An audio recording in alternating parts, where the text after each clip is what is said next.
Hola, Dios les bendiga. Les doy la bienvenida al video número 13 del módulo Introducción a la Biblia y la unidad número 3, lo que creemos acerca de Dios y de la Trinidad. Hoy iniciamos nuestro recorrido, que durará 3 sesiones, con la Trinidad de Dios. La importancia de entender la Trinidad radica en comprender a Dios tal como Él se ha revelado. ¿Por qué es importante esto? Porque si vamos a adorar a Dios en espíritu y verdad, como Jesús lo instruyó, debemos conocer y adorar al único Dios verdadero, tal como éste es. Introducción. La doctrina evangélica de la Trinidad afirma que la deidad es una sola sustancia y que en esta sustancia hay una triplicidad de personas. Quizá la declaración más simple de esta verdad se encuentre en el credo niceno, que expresa: hay un solo Dios vivo y verdadero, y en esta unidad de esta deidad hay 3 personas, de una sustancia, poder y eternidad: el Padre, el Hijo y el Espíritu Santo. Es correcto afirmar entonces que cuando hablamos del término Trinidad, en realidad nos estamos refiriendo a triunidad, es decir, 3 en 1. Es interesante plantearnos la pregunta de que si el hombre hubiese permanecido sin pecar en el Edén, ¿Dios se hubiera revelado como Trinidad? Sin embargo, es en el plan de redención que conocemos esta verdad a plenitud. Es decir, que nos conducimos a esta revelación a través del camino que es Cristo Jesús. Base experimental de la doctrina de la Trinidad. La doctrina de la Trinidad es intensamente práctica. Esto significa que para comprenderlo necesitamos experimentarla en la obra redentora en nuestras vidas. Dios el Padre envió a su Hijo al mundo para redimirnos. Dios el Hijo se encarnó con el propósito de salvarnos y el Espíritu Santo aplica la obra redentora a nuestras almas. En el Nuevo Testamento, la experiencia de los apóstoles, los primeros discípulos, fue intensamente espiritual, rica, fresca, vigorosa y totalmente convincente. A través de las epístolas de Pablo podemos ver a una iglesia del Nuevo Testamento que vive ardientemente la fe de Cristo como el Hijo de Dios, que le da vida a través de su Espíritu Santo.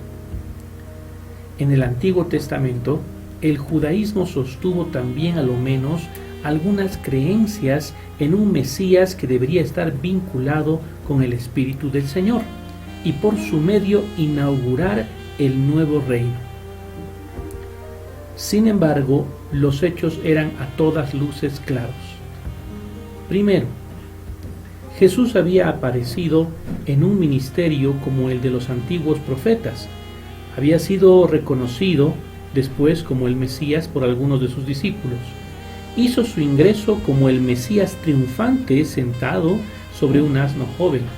Finalmente fue desacreditado y asesinado por los gobernantes, dejando tras él a unos seguidores totalmente desanimados y desolados.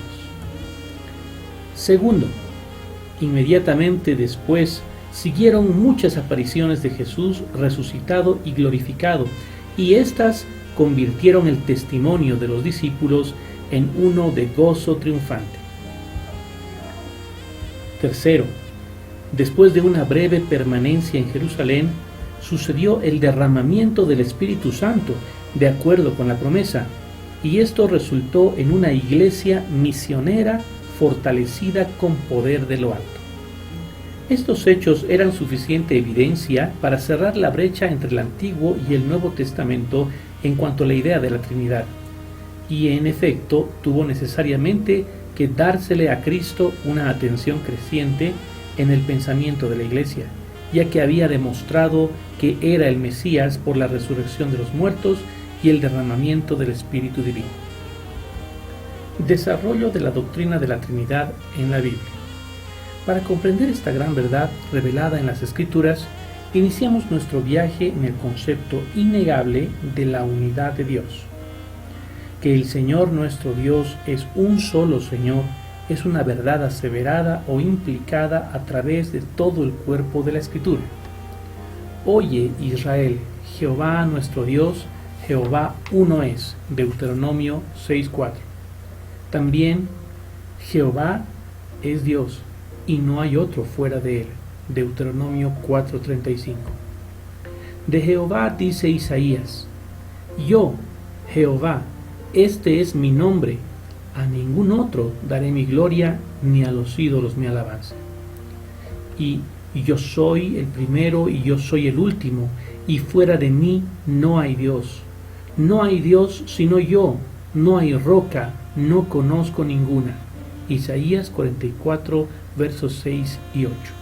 Qué maravillosas declaraciones, con las cuales es fácil asumir el mandato divino: no tendrás dioses ajenos delante de mí.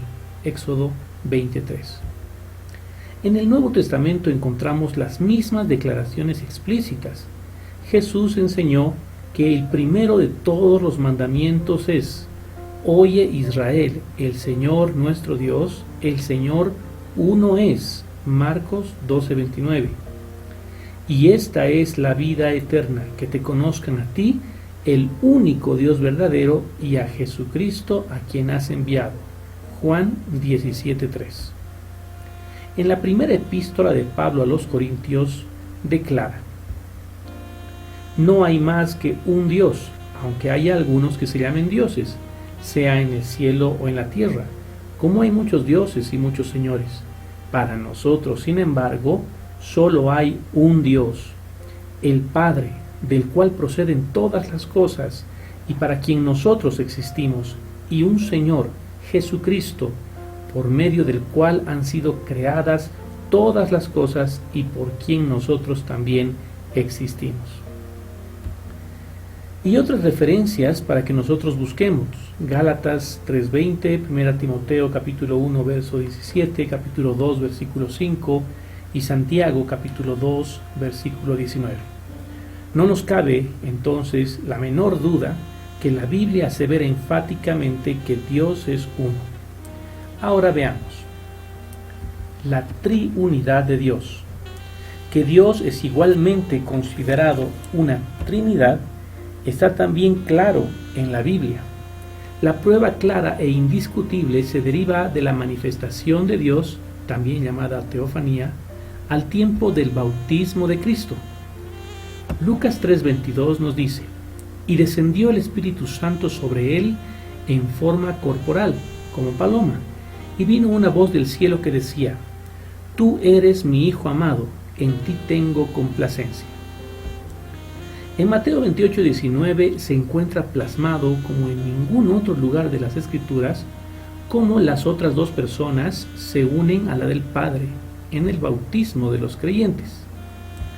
Por tanto, id y haced discípulos a todas las naciones, bautizándolos en el nombre del Padre, del Hijo y del Espíritu Santo. Así también vemos en la bendición apostólica la gracia del Señor Jesucristo, el amor de Dios y la comunión del Espíritu Santo sean con todos vosotros. Amén. 2 Corintios 13:14. Y también los dones, ministerios y operaciones en 1 Corintios capítulo 12 versos 4 al 6. Ahora bien, hay diversidad de dones, pero el Espíritu es el mismo. Y hay diversidad de ministerios, pero el Señor es el mismo. Y hay diversidad de actividades u operaciones, pero Dios, que hace todas las cosas en todos, es el mismo. Siendo que los mismos apóstoles que reconocen la existencia de un solo Dios verdadero y plantean a la vez esta gloriosa triplicidad, por tanto la pregunta respecto a la Trinidad debe resolverse en la prueba de la deidad del Hijo y del Espíritu Santo. Y este será el tema con el que continuaremos el día de mañana. Tengan un excelente día agarrados de la mano del Señor. Muchísimas gracias.